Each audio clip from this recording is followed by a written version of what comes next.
All right, good evening, everybody. My name is Dana Williams, and I am your host librarian today from Washington County Library, and it is a joy to welcome J. Ryan Stradal to our Right in the Midst author series.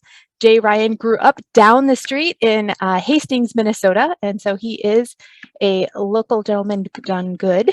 And he is also the author of The Lager Queen of Minnesota and The Kitchens of the Great Midwest, and he is going to talk to us a little bit about his writing his story and his books and his process. And then at the end, we'll do a Q&A. So you can write down any questions you have for him and save them to the last 50 minutes or so, and you'll be able to ask him directly.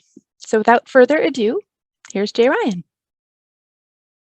Hi, it's a real pleasure to be here. Thank you so much for coming out tonight. I'm sure there's so many things you could be doing instead of listening to an author. So I really appreciate you taking the time out of your evening to spend some time with me and ask me questions. And if you've read my books, thank you so much, and thank you for being here. I wrote these books out of a need to want to see the region I grew up represented more in literature.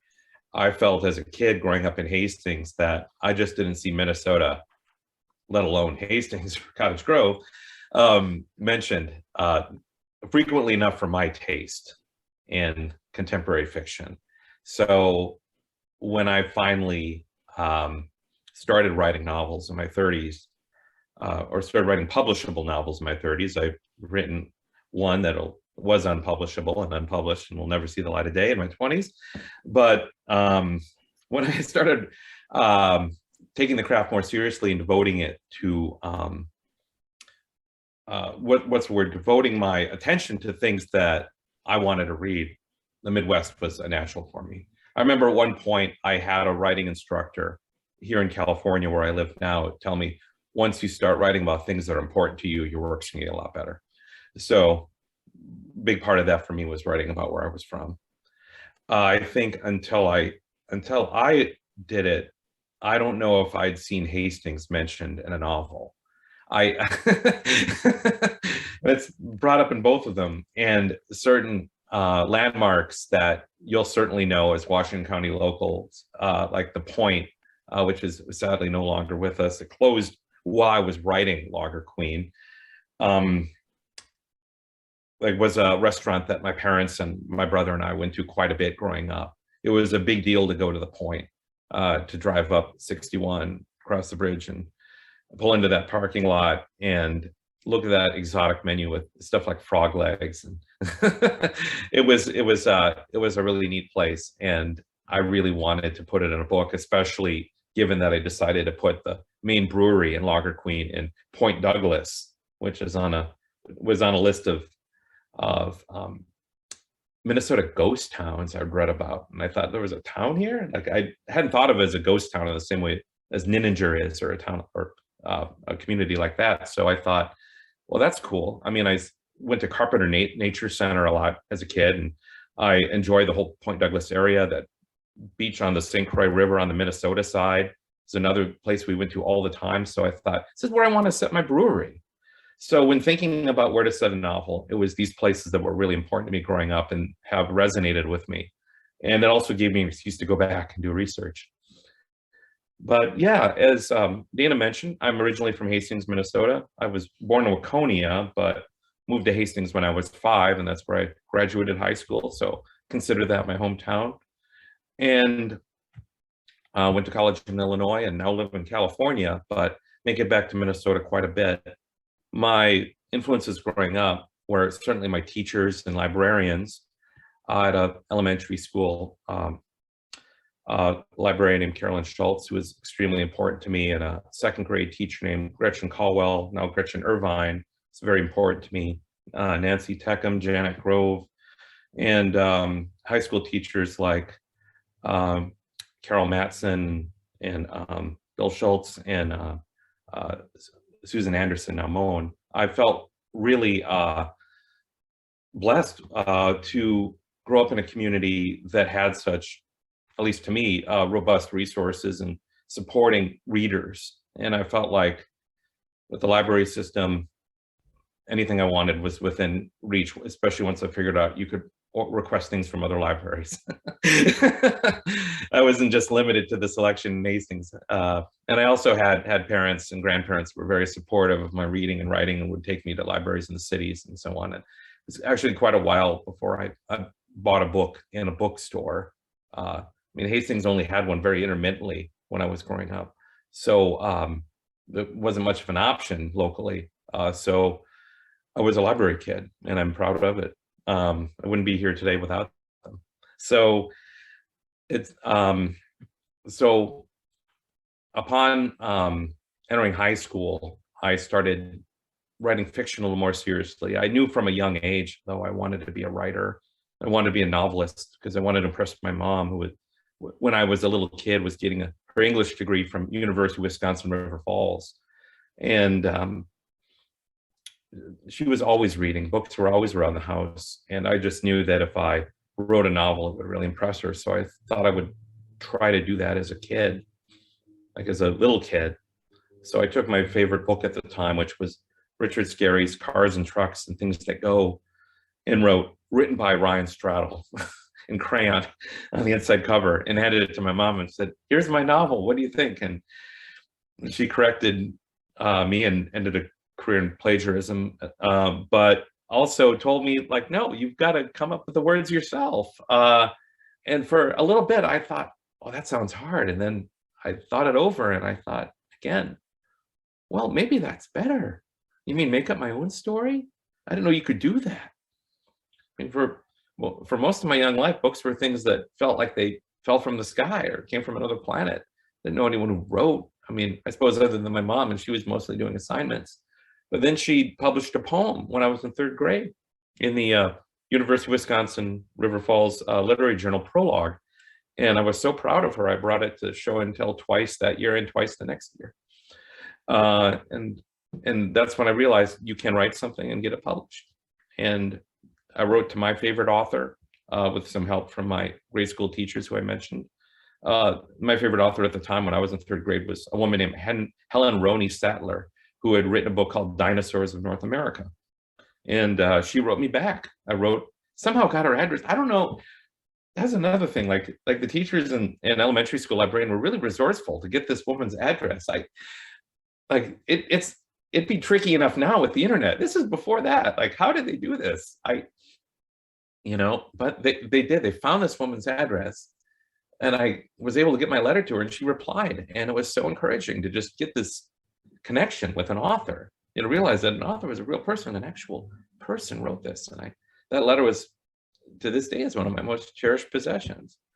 So yeah, I always knew I wanted to write, but I didn't think I could ever do it for a living. And my parents, being pragmatic children of farmers, supported my writing, but also my dad in particular urged me to look for a practical profession. So I chose to major in radio, TV, film in college, which is slightly less difficult to crack professionally, which is why I'm in California. It's where the work was. I moved out here shortly after I graduated college and worked in television, specifically reality television, for a really long time on shows like The Bachelorette and Deadliest Catch and Ice Road Truckers and Storage Wars.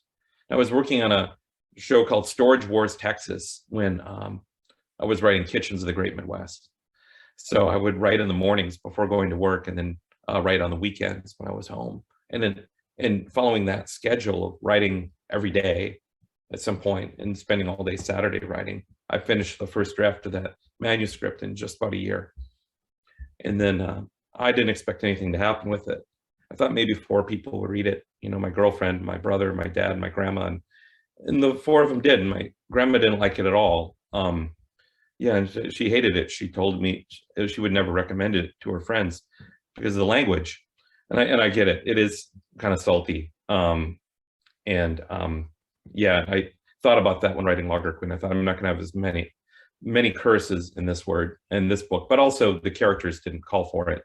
There was certainly a character in Kitchens that I thought, well, she curses. I mean, so it felt true to the character, but I didn't, thought about that the second time around, like, oh, grandma might like this book a little bit better. And I also dedicated it to her, dedicated to both my grandmothers, because the influence they had in my life. Doris and Esther, grandmothers who could and did. And I called Doris, who's the surviving grandmother, and told her about that dedication. I said, asked if she'd seen it when I mailed her a galley. And she said, dedication. And I said, yeah, I dedicated the book to you. It's right in the beginning, before the table of contents. And she said, oh, I skipped that part. I get right to the good stuff.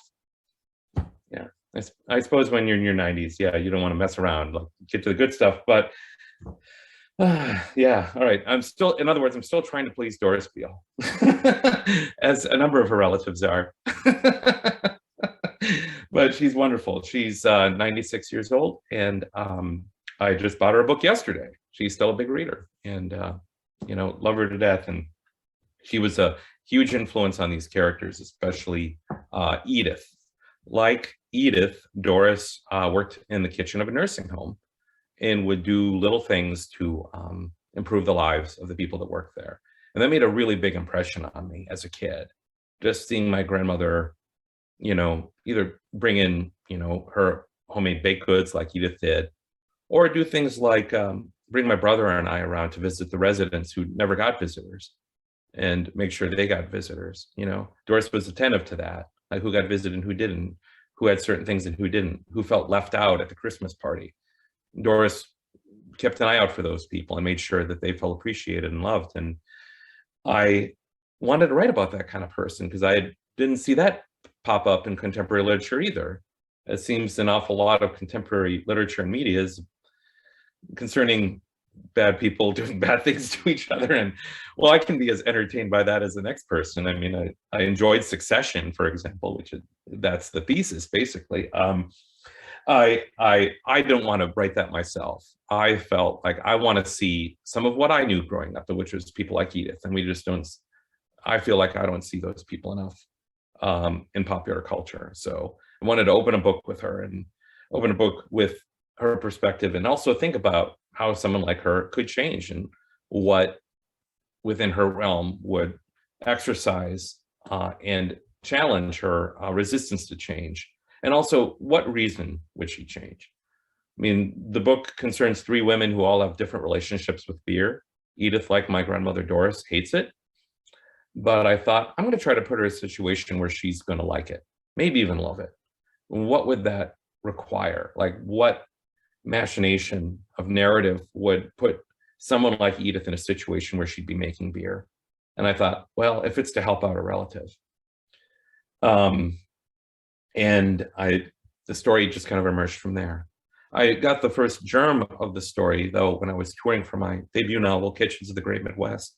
And I noticed all the breweries popping up around the Upper Midwest. And somebody told me, and I later got a book by Doug Hoverson that illustrated this, that there were once thousands of breweries in the Upper Midwest that in the late 1800s, probably due to a lot of the German and Czech and Polish immigration to the Upper Midwest and the Great Lakes, that the region looked not unlike the region they came from in terms of the saturation of local breweries and beer culture. Prohibition definitely put an end to that, but it's nice to see a robust return to that in our communities in a similar way too, where by and large, so far, I'm knocking on wood here, they're locally owned and operated, and they hire locals and they make beer for locals. And there seems to be like room in every town above a certain size, and sometimes in surprisingly small towns, room for a brewery. And I really was intrigued by that. And I thought, why this? Like, what's the alchemy in terms of people and money and willpower and customer base that creates one of these and makes them successful?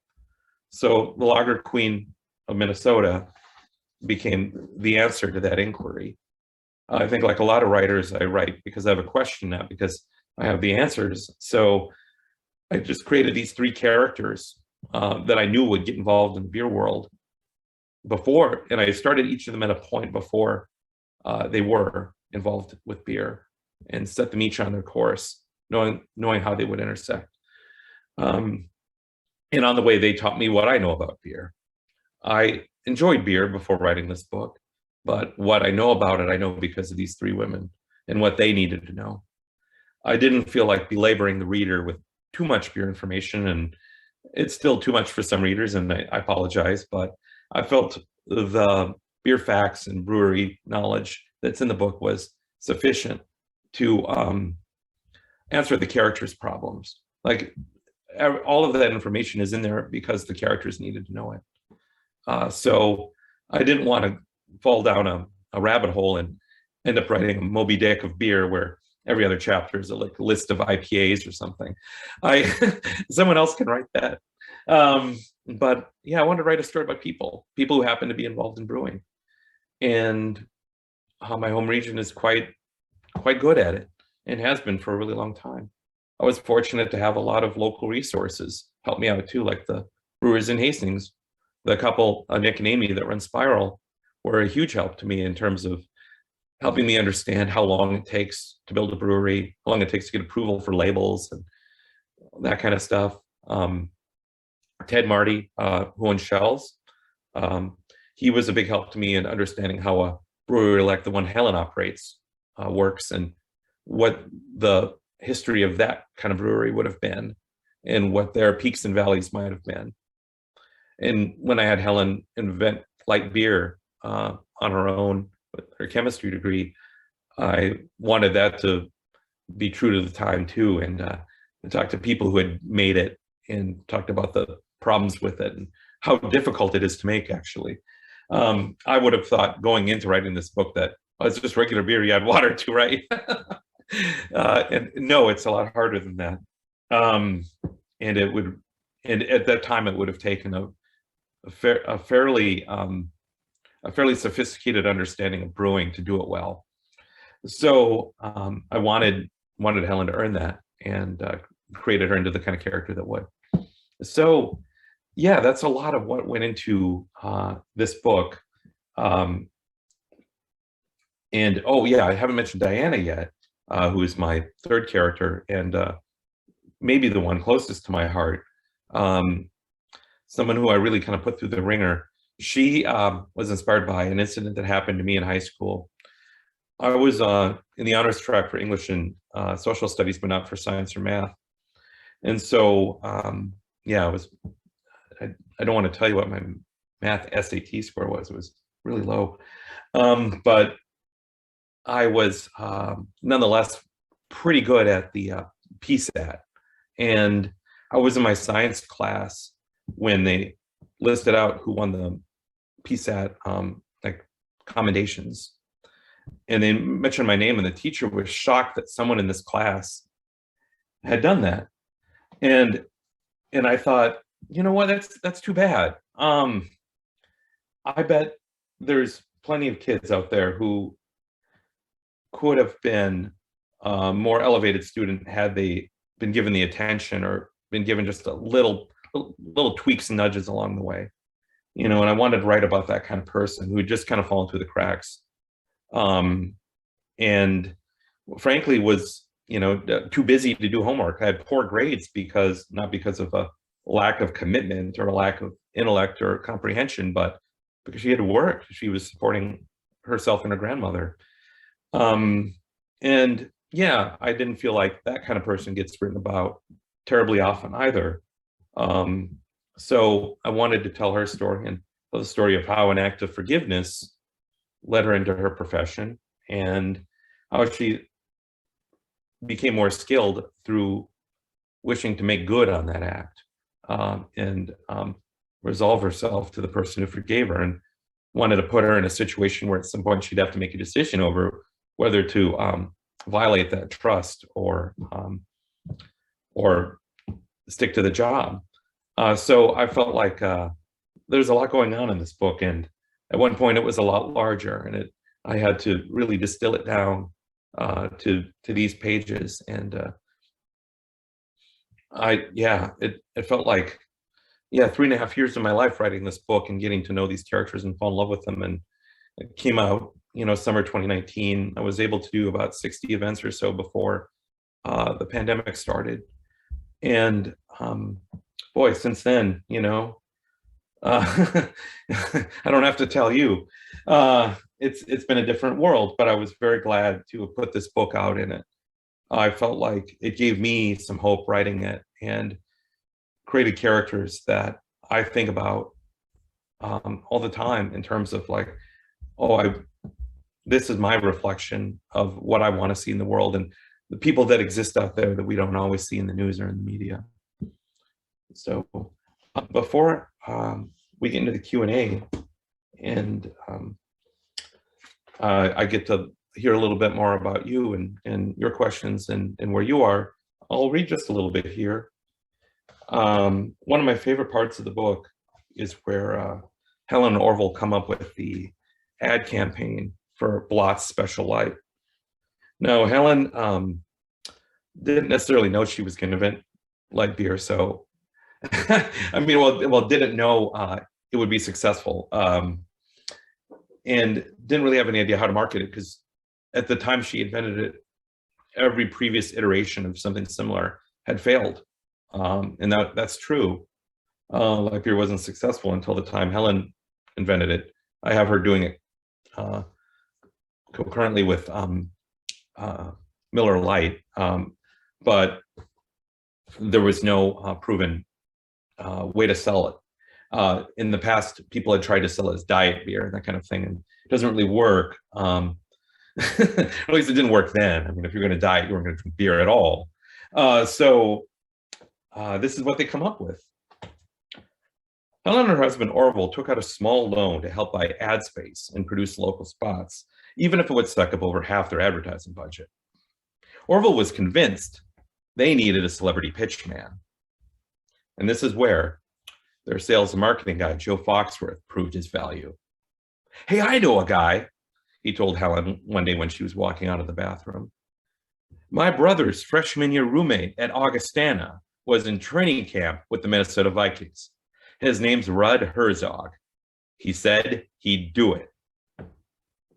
Helen wasn't really listening, so she was impressed. Your brother has a friend on the Vikings? No, well, he didn't make the team, but he still looks like a football player. Oh, so he's not actually a Minnesota Viking then? No, but he's a big man, you know, and he lasted until final cuts.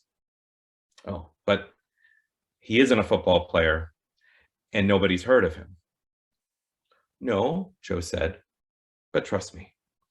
So using his own money, Joe shot a spec commercial with Rudd Herzog, which Helen and Orville weren't even aware of until he invited them over one day and showed it to them on his home film projector. He pulled down the screen, and an image of a giant bearded man wearing an unspecific football jersey appeared. I'm Rudd Herzog, the man said. You probably don't remember me from my career on the Vikings. It was my lifelong dream to play for them. And last year I had my one chance and I didn't make it. That was real depressing. Well, we've all had days like that, I guess. And after getting cut, I felt like drinking a lot of beer. Thank goodness my local bar had Blots Special Light. With its easygoing flavor and low calories, you can drink a ton of them. You can drink it all night and you'll feel all right. Drink lots, it's Blots. It's kind of sad, Helen said. I don't know. Well, I like it, said Orville. He speaks for a lot of people right now.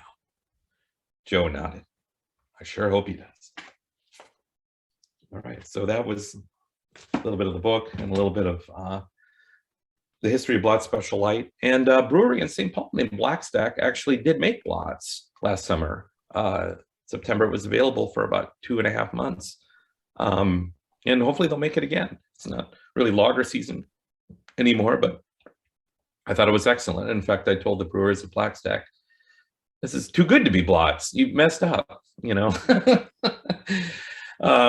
So yeah, it was really surreal to see a beer I invented fiction in a novel, like a fictional beer that I just thought, well, you know, I wanted to come up with a name redolent of a Midwestern beer like Blatz, you know, but I mentioned Blatz elsewhere in the book to make sure that it's not Blatz. Yeah, to see and hold in my hand a can of Blots last summer, it was wild. Yeah, so that's where a journey as an author can take you, I guess. one day you're a struggling novelist writing in the morning before going to work on Storage Wars, Texas, and the next day you're holding a can of beer that you invented.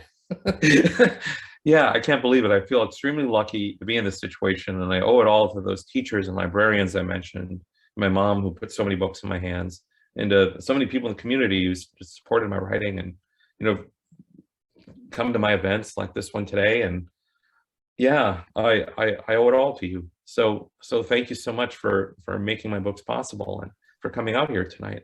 And I look forward to hearing from you now. And any questions you've got, I'm here as long as you like. Well, at least until about 6:10 or 6:15 my time. All right, it looks like we have a question in the chat. Oh, great. Let's see here. Oh, all right.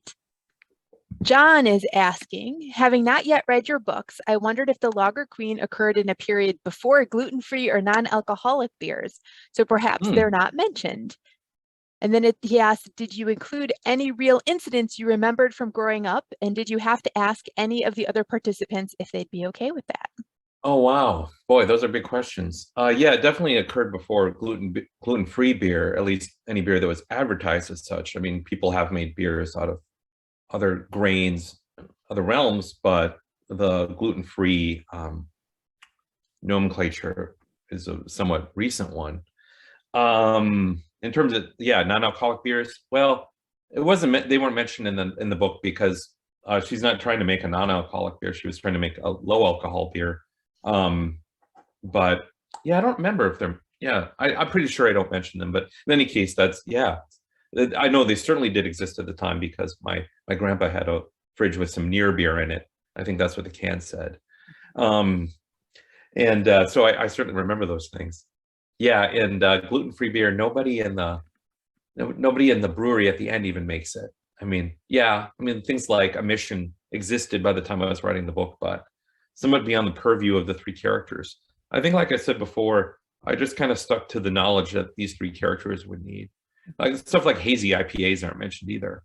They were coming out at the time I was finishing writing this book, but nobody in the brewery was making one, so I didn't have them. I didn't research it, didn't put it in the book. I just had them stick to what they wanted to do. But yeah, in terms of real events, that's really tough. Maybe only some really small things. Nothing I can really. Not really. In this book, let me think. Not really. When you did your No. 60 events before COVID started, were the majority of them at Midwestern craft beer makers? Oh, well, luckily I had my launch at one at Lake Monster Brewing in St. Paul, and certainly I did an event with Urban Growler, who were wonderful. Yeah, and they had beers from other local brewers at events, like even if the event was not at the brewery, sometimes beer was purchased and brought there by the event planner. So yeah, I felt like I'll let you in on this lesson. If you're a writer and you write about food or drink, as I have, like, you might get it for free. So be careful what you choose. I'm glad that I like beer, that I wasn't just writing about it out of purely a sense of morbid curiosity and actually enjoy it, because I received a lot of it, and which I'm grateful for, and I've shared it with a lot of people. But yeah, my first book had recipes in it, and I received those items quite a bit too, like the peanut butter bars in particular, which are really good and really easy to make. So yeah, for my next book, I've got to choose something a little more low calorie to write about. I'm getting older. I have a toddler now too, and he's keeping me running around. But I want to stay. I want to stay in shape for him. I want to see him grow up, so I can't just keep eating like this. So yeah, but in terms of real events, not really, unfortunately. At least none are coming to mind right now. I mean, certainly some real people have influenced these characters. I don't think any one character in Lager Queen is based on any one person, but like I said before, Edith is heavily influenced by my grandmother Doris, and certain things like bringing in pie in to share with residents was something Doris would have done. Yeah. You And guys I can do feel, remember Doris going to a bar once to try to find my grandpa because he bought a car without telling her. And I think that kind of stuff, I think something like that is in the book. Like there is a point where Stanley buys a Cadillac or tries to buy a Cadillac, and someone calls Edith at work and puts the kibosh on it. So that kind of happened in real life. Like my grandpa bought an El Camino without telling my grandmother first, and she managed to put the kibosh on it. Yeah, yeah. you guys can Anyhow, feel free to unmute if you'd like to ask your questions in person. oh I yeah. do have Mhm. a bunch stacked up in the chat, but feel free also to unmute, no worries. Natalie asks, each chapter has a title about money. Was there a Mhm. significance to that? Yeah, the working title of this book was actually The Money. I intended to center the conversation about inheritance a lot more in the earlier, well, and that was the case in the earlier draft. But I thought I got that point across pretty well in less pages. And I centered the beer narrative more. And so it kind of called for a title change. But I asked my editor if I could keep the chapter headings as they were. And she said, absolutely. I was hoping you would want to.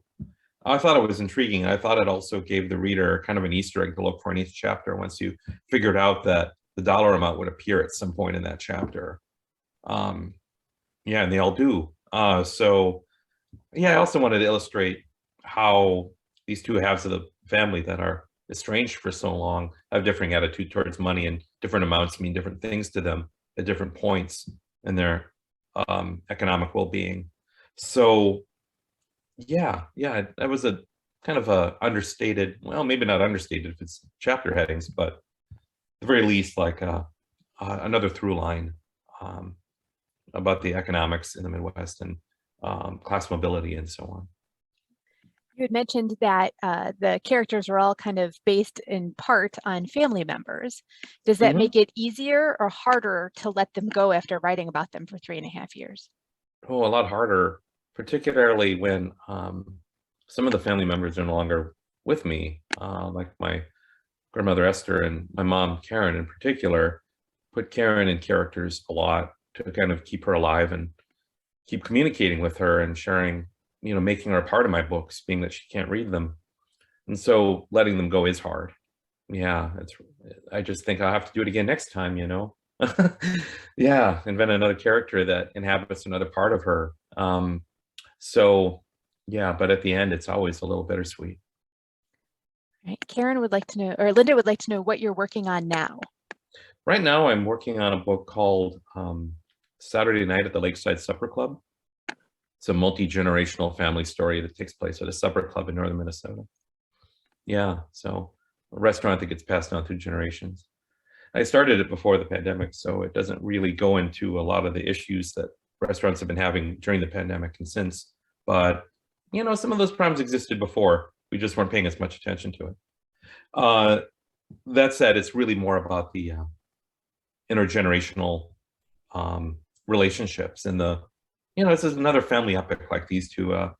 I guess I just keep doing that. I thought I would write a book that only took place over a couple of Saturday nights, hence the title.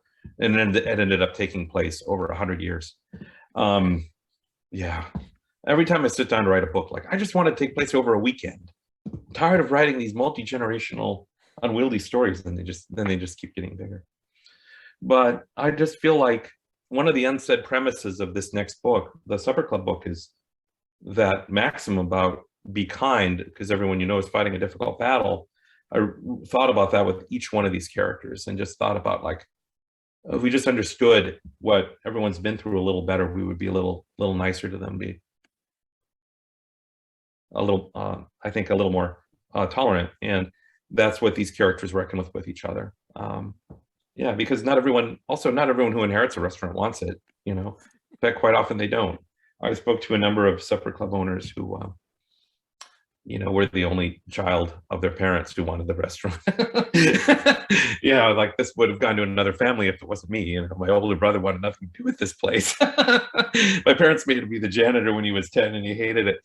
So I heard a lot of those stories, and I put a lot of that in the book about how not like what we inherit from a previous generation isn't always what we want, and we make it our own or get rid of it.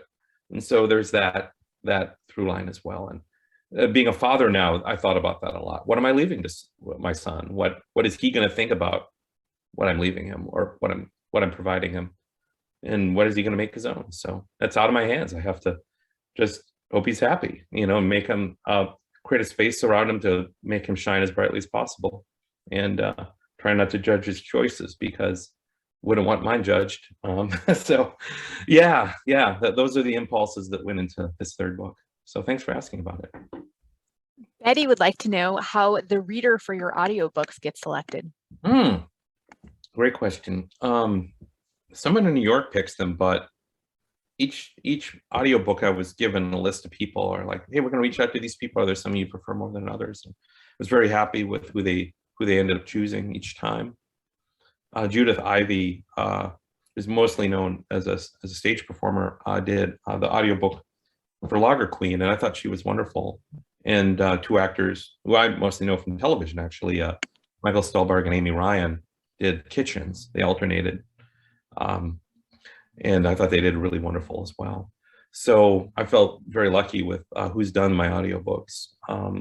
But yeah, I mean, I was sort of given like a list of like, here's people that are interested, we can reach out to, and do you have any preferences? And yeah, but I'm not, it's cast, I think, just like any other thing.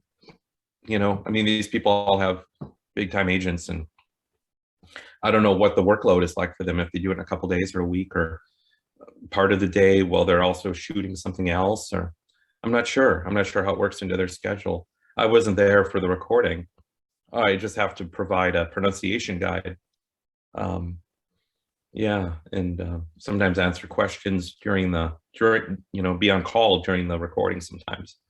But yeah, I never met any of these people, and wasn't there to help choose them directly. And Carrie wanted you to know that she agrees that people in small towns of the Midwest are often left out of books, and she wants to thank you for portraying them as real people. Oh, thank She's you. met them. Yeah, same here. Yeah. I think they get a lot of bad rap. I think when I read about small town Midwest in the media, it's usually about how divisive things are. And sure, that's true, but there are other truths too. It's not the only truth out there about life in a small town or life in the Midwest outside of the cities. And I know that because I go there a lot. No, very few people are as black and white as, the electoral map would have us believe. So I feel like I want to explore that complexity of what the Midwest character is and put those complex characters in my books. All right. Catherine asks, when Diana gets caught stealing and then is not only forgiven, but really redeemed, I felt it was the tipping point of the story. Did you have that scene in mind from the start? Yeah, I did. I knew that's what I wanted to happen to her. It was really tough to get there, though. I know when I wrote that scene where she helps him close his garage door and she sizes up the contents of his garage while she's doing that, I thought, oh no, don't do this. You're going to do it, aren't you? Oh my God. This is really going to happen. I'm really going to write this. Then for a second, I could get away with it, but no, she had to do it. Yeah, because she wasn't never going to choose to work in a brewery. It wouldn't have even occurred to her, to be honest. Like, it wouldn't have crossed her mind. But then she was put to work in one, learns the trade, and finds that given the space and the permission to apply herself, she can succeed at just about anything, even something she didn't expect to succeed at. And that's a tremendously validating thing for a young person. And yeah, and I certainly have met a number of people in different trades over the years who fell into that trade in a similar way, who some kind of circumstance occurred that made them realize that they were good at something they wouldn't have considered even attempting a month before. And 10 years pass and they're one of the best in the field. And I wanted to tell the story of that kind of person, the person who's given a second chance, because often someone in her financial position doesn't get a second chance, or, because the expenses and the toll of making a mistake are just too great. If you don't end up in a downward spiral, at the very least you end up in kind of a loop where, you're doing just well enough to not, you're doing just well enough to survive. And I wanted to put her in a situation where she could not just subsist, but succeed. And also what kind of person would she be given what her life experiences was? How would she apply that? And who would she bring in around her, and I think that it reveals a lot, given what her life experience was and what her experience with Frank was. I wanted to tell the story of someone getting a second chance and someone being forgiven, because it's not always such a forgiving world out there. So yeah, I wanted to see a story like that. I wanted to see that kind of event literature. John asks that virtually all of the people that you've credited for your literary interest and nearly all of tonight's attendees seem to be female. What is it about the books that might account for that? Oh, I think my mom's influence. Yeah. I've said this before in other interviews, but there's no other answer. I think it's my mom's influence, and she's the biggest reason I'm a writer, and the person I miss the most every day, and the person I miss the most when I'm writing, the person I'm writing for. Even when I dedicate the book to somebody else, it's for her. It wouldn't exist without her. So I think, just kind of trying to keep her alive or communicate with her through my writing resonates in the characters and makes the characters come out the way they do. And I also feel that she'd want to read these kinds of stories if she were alive. That I write for her as a reader too, not just write for her as a son, but write for her as a reader and think about, I think my mom would like this story if this character was a middle-aged woman instead of like a young bearded guy. Because when thinking about who Diana was going to be, for example, I thought, oh boy, just about every brewer I run into looks like me. And I thought, that's a boring story to tell. So yeah, I mean, Edith and Helen were who they were, but when it came time for the grandchild, I thought, okay, could be male or female. Like, why is it female? Let's come up with some good reasons for that. And that was one of them, was like, what would my mom like to see? Who would my mom like to hear a story of? She always was more interested in the underdog, more interested in the unlikely story. And I thought, yeah, let's do that. Let's do that. There were male point of view characters in this book in the earlier draft, but they didn't make the cut. They just didn't do enough. And the load-bearing walls were all women. So yeah, as you edit a novel, I'm sure some of you who are writers have experienced this, like you get to the finished product. I forget who said this, not by adding, but by getting to a point where there's nothing more you can take away. And these three characters were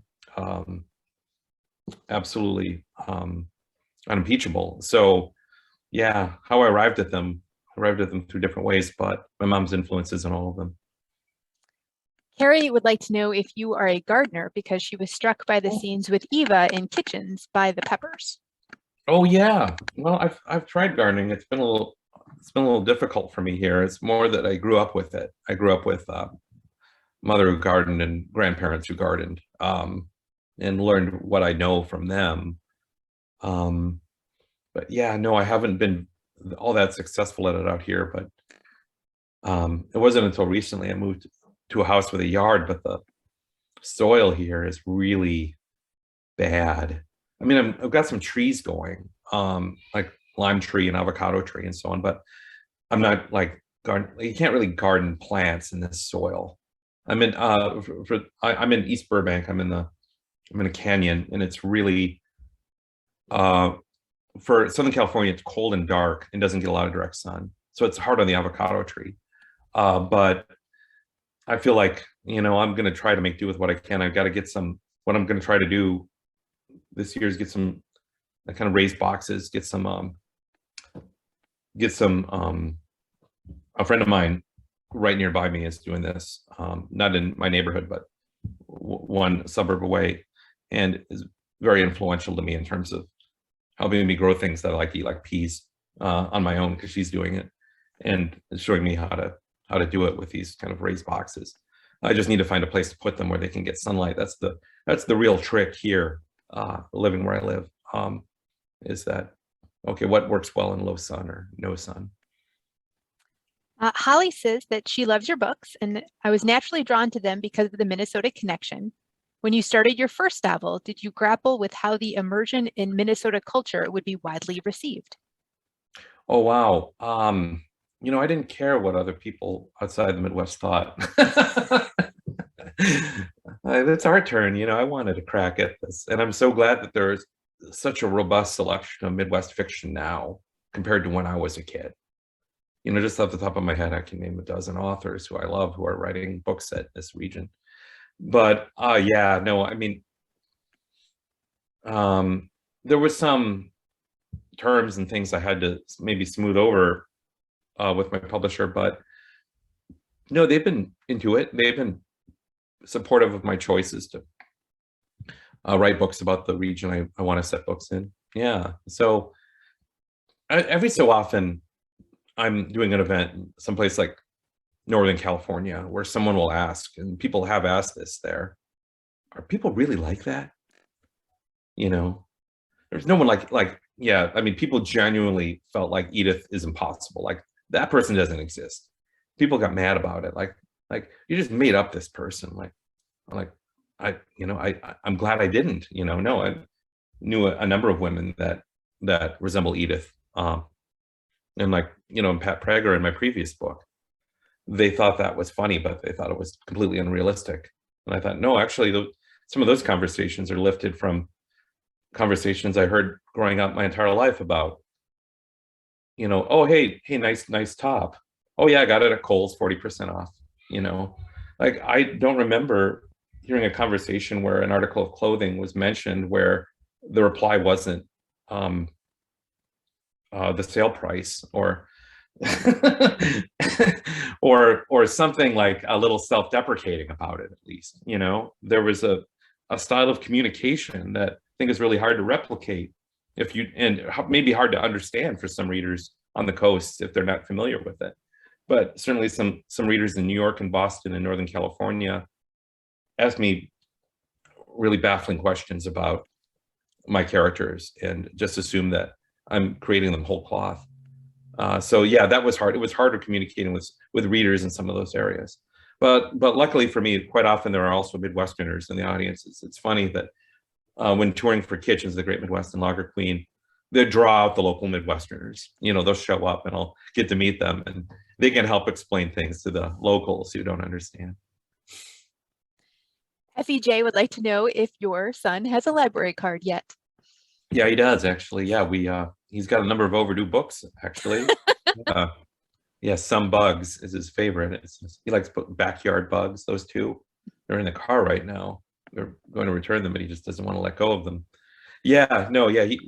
When it's safe, we go to the Burbank Library whenever possible, and went to story time in the summer and fall when they were doing that. Yeah, no, he's a library kid for sure. One of the cool things about that library too, that opened my eyes up to how libraries are arrayed for children, is they had things on the top shelf, like above the books. And my son noticed them, like there was like a stuffed deer above the books. They're like, he pointing up at it. And I had never seen it. And the librarian said, yeah, only the kids notice that because they're always looking up. Adults never look up, only kids look up. I'm like, oh, wow.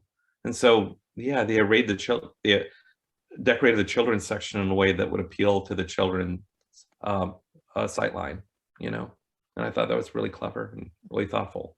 And also true, yeah, I mean, as adults, we quit looking up after a certain point. We just look straight ahead or down. And, I suppose children have to look up because we're above them. Most of the world is above them. But, it was a reminder to me to look up every so often because I might be missing something.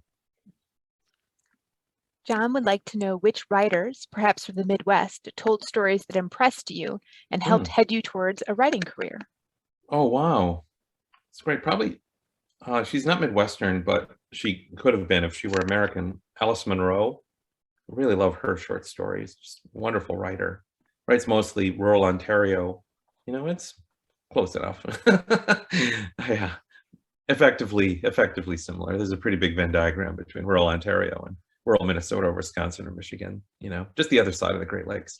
So I'd say her probably one of the biggest influences on my voice and the sort of characters I write about because I saw how successfully she was doing it. And he's not Midwestern. He did go to college in the Midwest. Dennis Johnson, he went to Iowa and has such a number of his stories there. Yeah, he was a big influence as well. Yeah, yeah, those are the two that come to mind. And as a kid, probably my main Minnesota or Midwestern authors were John Hassler and Tim O'Brien. I read their books in high school and enjoyed their settings, like setting assignments night. And I felt like, this means a lot to me to have contemporary literature set in my state, even, and it made me think, it made me hungrier for it. Yeah. All right, we've got one more question, and it's since you've been in the film industry, do you keep Mm. in mind that these stories might become films one day? Yeah, I hold out hope that someone will do that sooner or later. They've both been optioned, but none of the projects have been picked up yet um, by studios for production. So they're out there trying to get sold, trying to get packaged, whatever. But yeah, I mean, people have read the books and responded to them and thought, "Oh, I'm going to try to make a TV show out of this," but it hasn't happened yet. It's pretty hard. It was hard, I think, before the pandemic. It was unlikely, and now really, it's really difficult, I think. Um, so yeah, I mean, it's out of my hands. I mean, I'm not really part of the pitching. I participated in a pitch once, um, and yeah, and just as an observer. So yeah, I hope so, but I don't know. We'll see. Fingers crossed. One of these years. Uh, And Holly wants to know if your new book has a timeline for when it might be heading to publication. I've heard spring next year at the earliest. So a little over a year from now at the earliest, and next summer if my editor decides it needs more work. But yeah, hopefully within the next 14 to 18 months, I'd say. Yeah. I just finished the third draft and handed it in almost exactly a month ago. So I'm waiting the final notes, and the amount of work there will help determine that. But yeah, it'll be next year. Well, I want to thank Jay Ryan and everyone for coming out tonight. This was a lot of fun. Again, this is a series of author talks that we have going on for Washington County called Writer in Our Midst, and it's sponsored by the Clean Water Land and Legacy State Funding. So thank you for that. Next week, we will have Gloria Van Demelstraat on February 3rd from 7 to 8. And so if you'd like to register, you can go online to washcolib.org and sign up to hear from Gloria.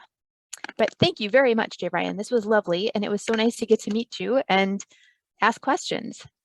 Oh, wow. Thank you so much for coming. And for those of you who were part of the book club last year that I just missed, I'm sorry.